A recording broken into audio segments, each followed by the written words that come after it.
Kairete, keluarga Eklesia, salam sukacita, shalom, salam damai sejahtera buat kita semua. Saya percaya bahwa Tuhan hadir menyertai kita.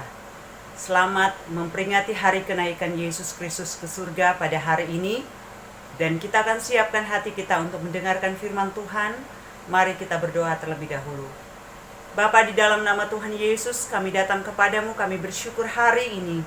Tuhan masih memberikan kami kesempatan, anugerah yang luar biasa untuk dapat beribadah kembali memperingati hari kenaikan Yesus Kristus ke surga. Saya percaya Engkau hadir menyertai kami, berkatilah setiap kami dengan hati yang terbuka, pikiran yang terbuka, jiwa yang terbuka, dan iman yang terus bertumbuh di hadapan Tuhan. Kami bersyukur, kami siap menyambut kebenaran firman Tuhan. Di dalam satu nama Yesus Kristus Tuhan, Juru Selamat, Raja dan Penebus jiwa kami. Haleluya. Amin. Pagi hari ini kita memperingati hari kenaikan Yesus Kristus ke surga. Dan ini merupakan rangkaian dari apa yang Kristus lakukan selama di bumi. Dia melayani, kemudian dia menderita, dia mati di salib, dan pada hari yang ketiga dia bangkit. Selama 40 hari ia menampakkan diri secara berulang-ulang kepada murid-muridnya. Dan kemudian hari ini kita memperingati hari di mana Kristus dimuliakan, dia naik ke surga. Dan dia berjanji untuk datang kembali menjemput kehidupan setiap kita. Dan saya ingin mengajak kita membaca kebenaran firman Tuhan di dalam Kisah Para Rasul 1 ayat yang ke-9 sampai ayat yang ke-11. Kisah Para Rasul 1 ayat 9 sampai 11 berkata, sesudah ia mengatakan demikian, terangkatlah ia disaksikan oleh mereka, dan awan menutupnya dari pandangan mereka. Ketika mereka sedang menatap ke langit waktu ia naik itu, tiba-tiba berdirilah dua orang yang berpakaian putih dekat mereka dan berkata kepada mereka, hai orang-orang Galilea, mengapakah kamu berdiri melihat ke langit? Yesus ini yang terangkat ke sorga meninggalkan kamu, akan datang kembali dengan cara yang sama seperti kamu melihat dia naik ke surga. Pesan utama di dalam kenaikan Kristus ke surga sebenarnya menyatakan kepada kita bahwa di dalam kehidupan orang-orang percaya mengikut Kristus, kita memiliki kepastian. Kepastian apa yang dinyatakan oleh peringatan kenaikan Kristus ke surga bagi hidup saya dan saudara? Ada 4 hal yang dapat kita renungkan dari kebenaran firman Tuhan pada pagi hari ini. Saya percaya dalam kehidupan setiap kita tidak mau hidup dalam ketidakpastian. Setiap orang siapapun tanpa terkecuali ingin memiliki kepastian dalam kehidupan. Dan saya mau katakan bahwa di dalam Kristus, saya dan saudara memiliki kepastian. Kepastian baik hidup sekarang ini di dunia ini, dan kehidupan sesudah kematian atau sesudah dunia ini berakhir. Kita memiliki kepastian. Kepastian yang pertama yang dinyatakan bagi saya dan saudara sebagai pengikut Kristus adalah kita memiliki kepastian iman bahwa kita menyembah Allah yang benar. Dari mana kita tahu kebenaran ini? Kita tahu bahwa Yesus Kristus sudah datang ke dalam dunia, meninggalkan kemuliaan di surga, berinkarnasi menjadi sama seperti manusia biasa. Dia melayani, dia melakukan perkara-perkara ilahi. Dia tidak berbuat dosa, dia menderita, dia mati di kayu salib, dan pada hari yang ketiga dia bangkit. 40 hari dia menyatakan diri secara berulang-ulang kepada murid-muridnya, dan pada hari yang ke-40 setelah kebangkitan Kristus, di hadapan para murid-murid, dia naik ke surga. Pesan apa yang kita dapatkan dari kebenaran tentang kenaikan Kristus? Bahwa Yesus Kristus bukan berasal dari dunia. Dia berasal dari surga, dia pemilik surga. Karena hanya apa atau siapa yang datang dari surga yang dapat kembali ke surga secara luar biasa. Dia naik di angkasa, menembus awan, dan disaksikan oleh murid-muridnya. Yesus Kristus adalah Allah yang hidup. Allah yang benar. Jadi kita menyembah Allah yang benar, Allah yang hidup, pemilik surga, pemilik bumi. Matius 28 ayat 18 Allah berkata, Yesus berkata kepadaku, telah diberikan segala kuasa di sorga dan di bumi. Dia pemilik surga dan bumi. Kisah Para Rasul 1 ayat 9 sampai 10 yang sudah kita baca tadi berkata, dia naik ke sorga disaksikan oleh murid-muridnya. Itu menunjukkan bahwa dia berasal dari sorga. Saya dan saudara memiliki kepastian bahwa kita ada di dalam jalur iman yang benar. Kita menyembah Allah yang hidup, pemilik surga dan bumi. Dan itu berarti di dalam Kristus saya dan saudara memiliki akses dengan kerajaan sorga. Kekristenan bukan sekedar agama. Kekristenan adalah suatu pengalaman hidup dengan Tuhan.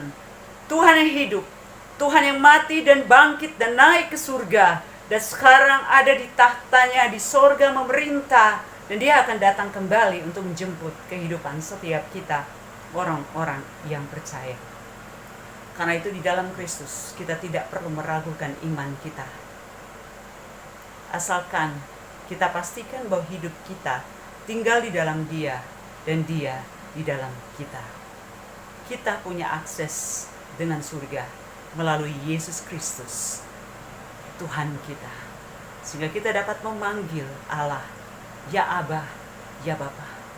Kita dapat berdoa meminta di dalam nama Yesus segala perkara yang kita perlukan di dunia ini.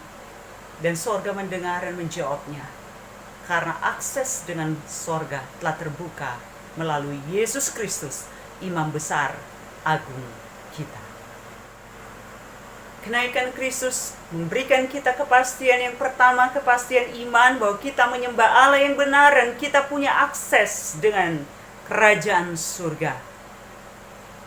Kepastian yang kedua adalah kepastian akan pengharapan kita.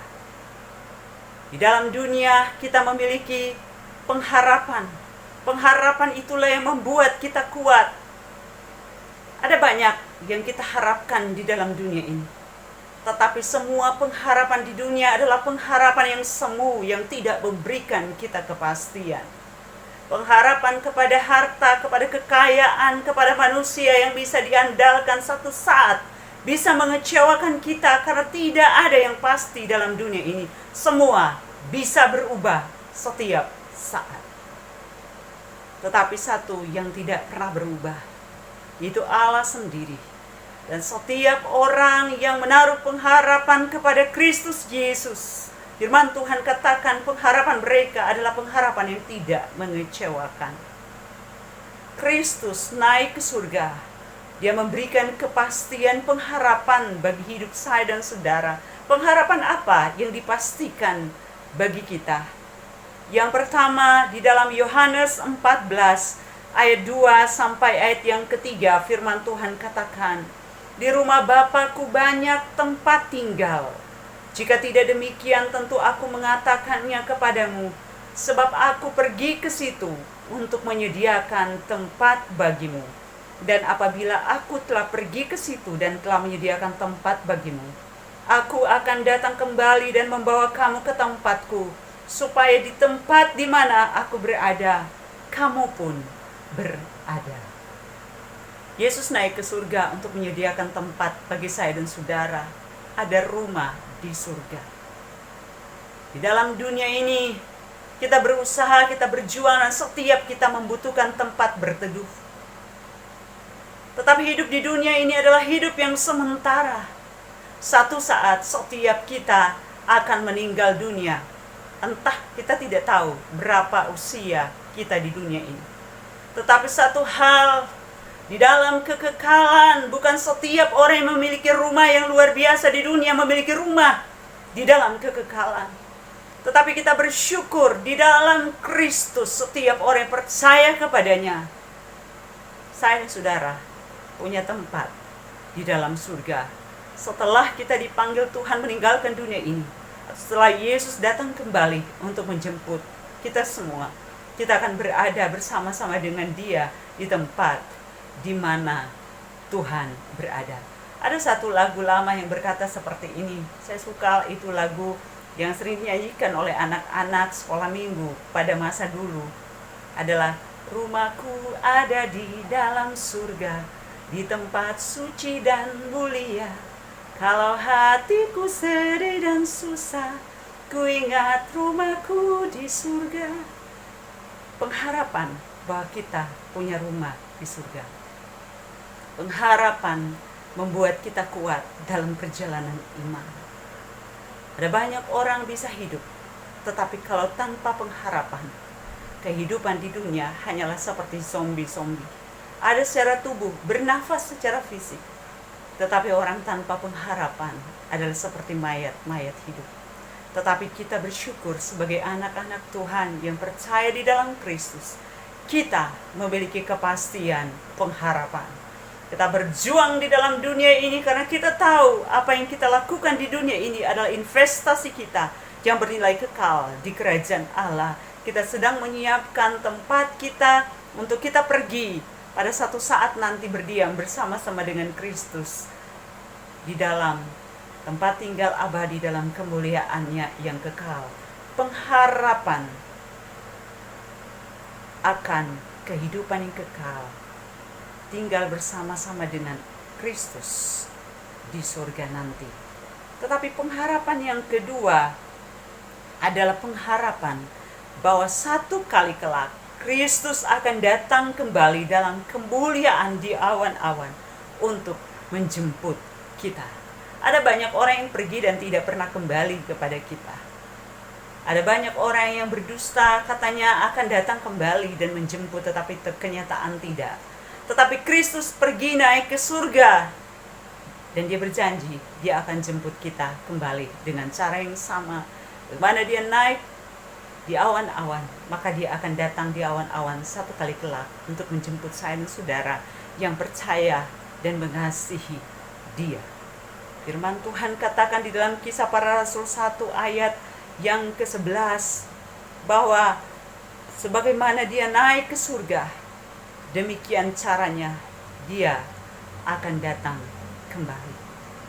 Kita persiapkan diri kita di dalam pengharapan iman kita hari-hari ini bagi kedatangan Kristus yang kedua kali. Kalau kita melihat tanda-tanda zaman ini, kesukaran-kesukaran yang kita alami, itu menandakan bahwa memang kita harus mempersiapkan diri dengan baik menyongsong kedatangan Kristus kedua kali yang semakin mendekat. Kita tahu kalau dunia ini berakhir, Yesus Kristus datang kembali. Kita ada rumah di surga dan kita akan memandang Dia dalam kemuliaan, dan kita akan masuk dalam perjamuan anak domba dalam kemuliaan ketika Dia datang kembali. Pengharapan kita di dalam Kristus adalah pengharapan yang pasti. Kepastian yang ketiga dari kenaikan Kristus ke surga yang diberikannya bagi saya dan saudara adalah kepastian akan pemeliharaan ilahi oleh Roh Kudus yang menyertai hidup saya dan saudara, orang-orang percaya yang masih ada di dalam dunia ini. Di dalam Yohanes pasal yang ke-14 ayat yang ke-15 sampai 18, firman Tuhan berbunyi demikian. Jikalau kamu mengasihi aku, kamu akan menuruti segala perintahku. Aku akan minta kepada Bapa dan Ia akan memberikan kepadamu seorang penolong yang lain, supaya Ia menyertai kamu selama-lamanya, yaitu Roh kebenaran. Dunia tidak dapat menerima Dia, sebab dunia tidak melihat Dia dan tidak mengenal Dia. Tetapi kamu mengenal Dia, sebab Ia menyertai kamu dan akan diam di dalam kamu. Aku tidak akan meninggalkan kamu sebagai yatim piatu. Aku datang kembali kepadamu. Sebelum Yesus naik ke surga, Yesus berkata bahwa pada waktu Dia naik ke surga, Dia tidak akan meninggalkan kita sebagai yatim piatu. Tetapi Roh Kudus akan diutus untuk diam di dalam kita dan menyertai kita selama-lamanya yaitu roh kebenaran. Disebut penolong yang lain, Allos Parakletos, penolong yang sehakikat dengan Kristus. Roh Kudus adalah Allah sendiri, Roh Allah yang berdiam dalam hidup orang-orang percaya. Kita bersyukur karena kita tidak pernah ditinggalkan sendirian. Ada pemeliharaan ilahi yang sempurna dalam hidup kita oleh Roh Kudus yang menuntun kita. Dia menuntun kita kepada segala kebenaran. Dia menginsyafkan dunia akan dosa, akan kebenaran dan penghakiman. Dia menolong kita untuk mengerti firman Tuhan. Bahkan dia menolong kita untuk melakukan perkara-perkara ilahi yang besar di dunia ini. Kita manusia lemah, kita terbatas. Tapi oleh Roh Kudus di dalam kita, kita dimampukan sama untuk mendengar pesan-pesan ilahi, untuk dituntun kepada segala kebenaran, dicenderungkan kepada apa yang menjadi jalan Tuhan. Roh hikmat berasal dari Roh Kudus. Dia memberikan sinyal-sinyal di dalam hati kita dalam mengambil keputusan. Dia menolong kita di saat-saat kita takut, kita berduka. Dia menjadi penghibur yang sejati bagi kita. Dia menemani kita di masa-masa, bahkan masa-masa yang tergelap dalam hidup kita. Tidak ada sahabat yang terbaik dalam hidup kita sebaik dan sesempurna Roh Kudus yang menyertai hidup saya dan saudara. Yesus Kristus naik ke surga, Roh Kudus dicurahkan bagi saya dan saudara. Dia tinggal di dalam hidup kita orang percaya, dan dia menjadi penuntun, pemberi kekuatan, penolong ilahi yang diam dalam hidup orang-orang percaya, sehingga kita tidak pernah merasakan sendirian. Dunia ini bisa menolong kita sesaat, melepaskan dari kepenatan, dari rasa duka, dari setiap hal yang membebani dan menekan hidup kita. Tetapi damai sejahtera hanya berasal dari Roh Kudus. Firman Tuhan katakan, apa yang diberikan dunia ini kepada kita tidak sama seperti apa yang diberikan oleh Tuhan kepada kita. Itu damai sejahtera, shalom. Itu diberikan melalui Roh Kudus dalam hidup kita. Sukacita. Di dunia ini ada banyak hal yang bisa membuat kita tertawa, memberikan kita kegembiraan. Tapi sesungguhnya sukacita itu berasal dari Tuhan oleh Roh Kudus dalam kita. Sukacita itu tidak sama dengan kegembiraan dunia ini.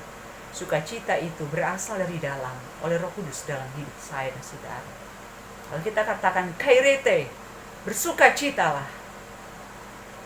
Karena di dalam Kristus ada sukacita ilahi melalui Roh Kudus di dalam saya dan saudara orang percaya. Dan bukan hanya itu, firman Tuhan katakan bahwa Roh Kudus memberikan kita pertolongan untuk melakukan pekerjaan-pekerjaan yang seperti yang Yesus lakukan. Di dalam dunia ini kita menderita, di dalam dunia ini kita mengalami kesulitan, di dalam dunia ini kita mengalami banyak tekanan dan pergumulan. Tetapi aktifkan fungsi Roh Kudus dalam kehidupan setiap kita. Karena di dalam Kristus ada kepastian kehidupan, kepastian iman, kepastian pengharapan, dan kepastian bahwa kita tidak pernah ditinggalkan sendirian. Ada pemeliharaan Allah dalam hidup kita yang sempurna melalui Roh Kudus. Bagaimana kondisi hidup kita hari-hari ini? Jika kita tertekan, jika kita berada dalam pergumulan yang berat, kita nggak pernah sendirian. Ada Roh Kudus, penolong ilahi yang diam dalam diri kita. Aktifkan pekerjaannya dalam hidup saya dan saudara. Untuk itulah Yesus Kristus naik ke surga, supaya Roh Kudus turun dan bekerja di dalam hidup saya dan saudara. Kepastian yang keempat, yang terakhir. Setelah kita menerima kepastian iman bahwa kita menyembah Allah yang benar, Allah yang hidup dan memiliki akses dengan kerajaan Allah.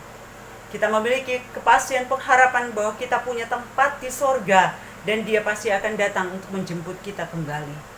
Kita memiliki kepastian akan pemeliharaan ilahi melalui Roh Kudus dalam hidup kita. Yang keempat, kita memiliki kepastian akan penugasan ilahi dan kuasa dari tempat yang maha tinggi yang menyertai kehidupan kita. Waktu Yesus di dunia, Yesus melakukan pekerjaan-pekerjaan yang besar. Murid-muridnya hanya menyaksikan dari dekat apa yang Kristus lakukan. Tapi setelah Yesus naik ke surga dan Roh Kudus dicurahkan, murid-muridnya melakukan tugas ilahi yang diberikan kepada mereka. Apa yang terjadi? Kuasa Allah yang menyertai pelayanan mereka. Tanda-tanda dan mujizat menyertai kehidupan dan pelayanan mereka. Kalau kita membaca di dalam Matius 28 ayat 18 sampai 20. Sebelum Yesus naik ke surga, Yesus mendekati mereka dan berkata, "Kepadaku telah diberikan segala kuasa di sorga dan di bumi. Karena itu pergilah, jadikanlah semua bangsa muridku, dan baptislah mereka dalam nama Bapa dan Anak dan Roh Kudus, dan ajarilah mereka melakukan segala sesuatu yang telah kuperintahkan kepadamu. Dan ketahuilah, aku menyertai kamu senantiasa sampai kepada akhir zaman." Kita hidup di dunia ini sebagai murid-murid Kristus. Kita hidup untuk sebuah penugasan ilahi. Kenapa saya dan saudara masih hidup hari ini? Tuhan belum menjemput kita, walaupun Dia sudah berjanji bahwa Dia menyediakan tempat bagi kita di surga. Kenapa Yesus Kristus belum datang kembali menjemput kita dalam awan-awan, dalam kemuliaan? Dia masih memberikan kita kesempatan hidup di dunia ini hari-hari ini. Adalah supaya kita dapat menuntaskan tugas ilahi yang diberikan kepada kita untuk menjadikan segala bangsa murid Kristus. Salah satu tanda menjelang kedatangan Kristus kedua kali, firman Tuhan katakan, "Dan Injil Kerajaan Allah akan disampaikan kepada seluruh dunia. Semua orang akan mendengar Injil, barulah tiba kesudahannya." Tugas untuk memberitakan kabar baik adalah tugas saya dan saudara. Orang menerima atau tidak, tugas itu harus disampaikan. Karena dengan demikian, Yesus Kristus akan segera datang dan tidak ada seorang pun yang berkata, "Saya belum pernah mendengar tentang Kristus." Tugas saya dan saudara memberitakan Injil. Tugas Roh Kudus adalah menginsyafkan dunia akan dosa, akan kebenaran, dan penghakiman. Dan firman Tuhan katakan, setiap orang yang melakukan tugas ilahi, maka otoritas ilahi menyertai setiap pelayanan mereka. Firman Tuhan katakan di dalam Markus 16 ayat yang ke-20. Mulai dari ayat yang ke-14 kita baca. Akhirnya ia menampakkan diri kepada ke-11 orang itu ketika mereka sedang makan, dan ia mencela ketidakpercayaan dan kedegilan hati mereka. Oleh karena mereka tidak percaya kepada orang-orang yang telah melihat dia sesudah kebangkitannya. Lalu ia berkata kepada mereka, "Pergilah ke seluruh dunia, beritakanlah Injil kepada segala makhluk. Siapa yang percaya dan dibaptis akan diselamatkan, tetapi siapa yang tidak percaya akan dihukum. Tanda-tanda ini akan menyertai orang-orang yang percaya. Mereka akan mengusir setan-setan demi namaku. Mereka akan berbicara dalam bahasa-bahasa yang baru bagi mereka. Mereka akan memegang ular, dan sekalipun mereka minum racun maut, mereka tidak akan mendapat celaka. Mereka akan meletakkan tangannya atas orang sakit, dan orang itu akan sembuh." Sesudah Tuhan Yesus berbicara demikian kepada mereka, terangkatlah ia ke sorga, lalu duduk di sebelah kanan Allah. Mereka pun pergilah memberitakan Injil ke segala penjuru. Dan Tuhan turut bekerja dan meneguhkan firman itu dengan tanda-tanda yang menyertainya.